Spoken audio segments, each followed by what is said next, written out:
পিছিয়ে উন্নতর দিক দিয়ে বা হাইটের দিক দিয়ে ফুটবল খেলার বিষয়ে যেটা ওদের শক্তি সামর্থ্য এবং হাইটের প্রয়োজন, আর সেই দিক থেকে আমরা আসলে অনেকটা হয়তো বা পিছিয়ে আছি। তবে আমাদের মেন পাওয়ার কিন্তু প্রচুর রয়েছে, এত লোকজন থাকার পরেও কেন যায়।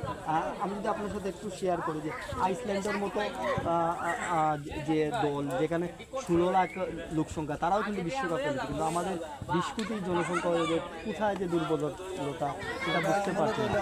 অর্থনৈতিক দিক দিয়ে দুর্বল এবং ম্যানেজমেন্টটা মনে হয় ম্যানেজমেন্টেরও সমস্যা এখানে। মানে ফুটবলের মূল কথা হলো আমাদের শক্তি সামর্থ্যের দিক দিয়ে আমরা অনেকটা পিছিয়ে আছি। খুব আফসোস লাগে আসলে সবচেয়ে আমরা বেশি প্রয়োজন ফুটবল বিশ্বকাপে খেলতে আসলে অংশ নিতে পারছি। শক্তির প্রয়োজন, এই শক্তির দিক দিয়ে আমরা অনেকটা পিছিয়ে আছি, এই জন্য আমরা হয়তো বিশ্বকাপে খেলার যোগ্যতা অর্জন করতে পারি।